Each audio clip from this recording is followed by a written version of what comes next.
This week on The Rock, we travel up to Bellingham to shine a light on the Apex Volleyball Club, run to track meets to see the talented athletes in competition, and sleuth out the mysterious spinach that is taking over the island.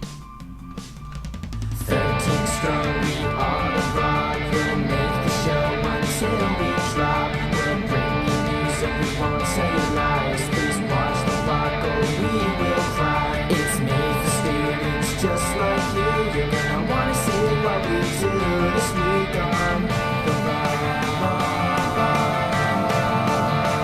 3, 2, 1, we're live.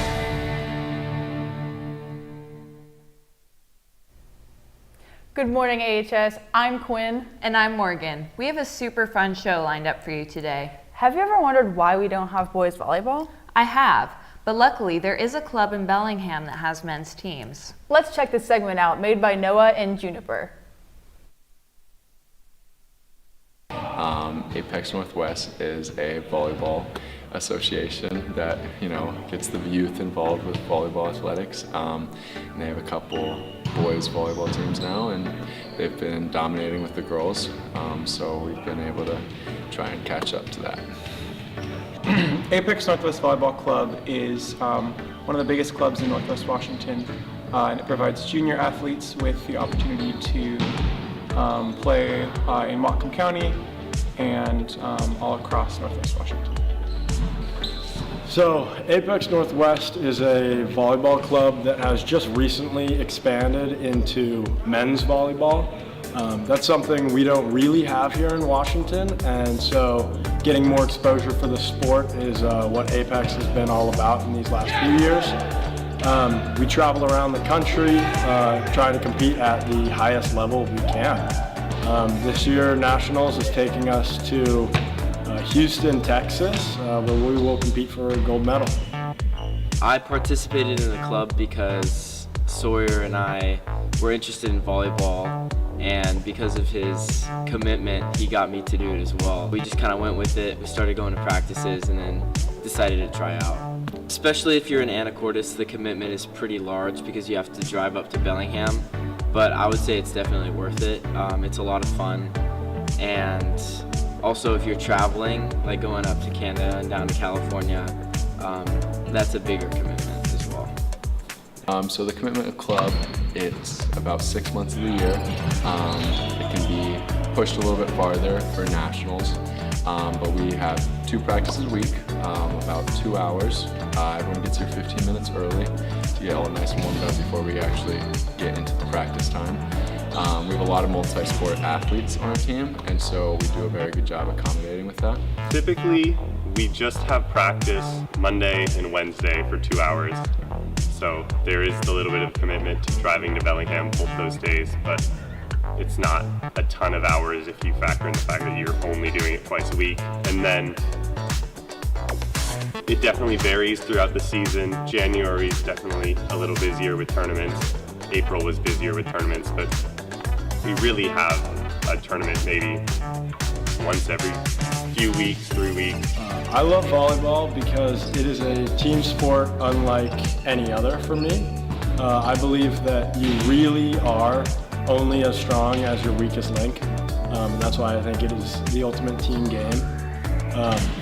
I think you need camaraderie, you need good work ethic, you all need to work together cohesively as a team to succeed in volleyball. I guess I would just say that it's a super friendly environment, and it's not an opportunity you get a lot, so if anybody's at all interested, you might as well go try like I did. If you decide that it's not for you, it's too much of a commitment, or you don't like it, that's okay, but there's no harm in seeing if it's something that you'll really enjoy. So I think there are a lot of clubs in Northwest Washington, but Apex is a great choice as an athlete because you're going to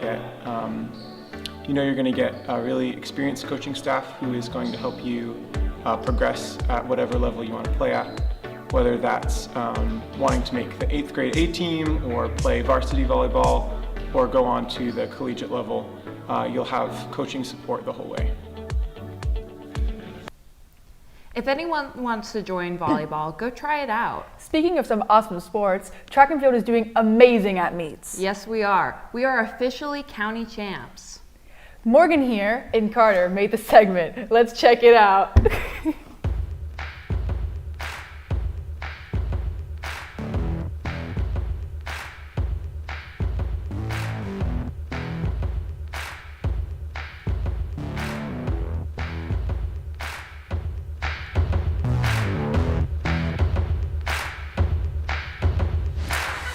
We're really proud of the size of our team. We had about 100 kids on the team this year. It's the largest team in school history. And then from a competitive standpoint, we've kind of been known in the past as a distance running program, but we are such a well-rounded team in all the event groups that we really don't have a weak spot. We have a lot of phenomenal sprinters right now. I compete in all the short events, so the 100, 200, and 4x1 and 4x4. I compete in the 1600 and the 3200. The capability of this team for both the guys and the girls could be placing anywhere in the top 4 in state. Well, this season, I really just want to podium at state for my events and then have a good senior year and see where it goes from there. After high school, looking to play college football for a university. You take an athlete who says they just want to sprint because they think it's just running fast. And you teach them technique and you show them all of the things that actually go into sprinting fast. It's really fun to watch my top athletes all the way down to the athletes who are just out here for fun, learning that. I'd say my favorite part's probably like going on the bus and hanging out with my friends. I just have really fun teammates and just knowing that we're all competing together, we're all working hard, just really makes it a lot better. So we're really looking for that 4x1 team on the boys' side to clock within the top 3 in the state this year. They would say top 1. My goals this year is to win state, hopefully in the 4x1. I have no problem with that. And on the girls' side, with how hot our field is in the Northwest Conference League, it's going to be challenging for those athletes to get to that next level, but it's something for them to shoot for. My goal for this team is that everybody that participated in the season this year comes away with a rewarding experience. So proud of our awesome athletes. Keep up the good work. Another headline around town, the mysterious plants on our avenue? It seems some spinach seeds made their way into our landscaping. This segment was produced by Kellen and yours truly. A few months ago, the construction on our avenue had been completed, opening up the new road along with the new skate park to the public. However, following the opening, a surplus of spinach had taken over the streets. With the community asking questions, I sat down with Steve Lang from the city of Anacortes to gather some more information. As far as we know, it came from Skagit County, one of the largest seed growers for the spinach. Actually takes the compost to Skagit Soils. You know, the largest seed grower actually takes it to Skagit Soils. Skagit Soils was back in 23 was identified as having too much emissions based on their method of composting. So they spent $1 million and they rehabbed that, and this is the first material that came out of that process. And so at that time there was the soil from the largest seed grower that had took their soils there. And we're also required to bring that soil back to us because our waste, compost waste that are in the green bins for Anacortes, so we're required to bring that back. And part of the process of doing that was them going through and composting it, and the seeds did not die off with this new process.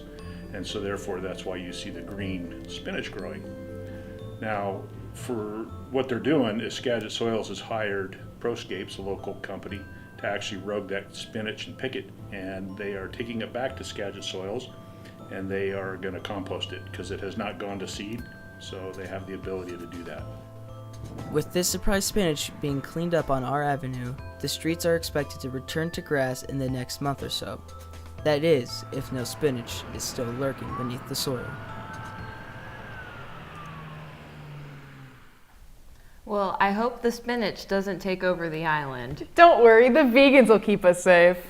Well, that's all we have for you today. If you have any questions, comments, or concerns, please feel free to email us at therock@asd103.org or DM us at ahstherock on our Instagram. And with that, from our rock to yours, have a a great day, day, AHS.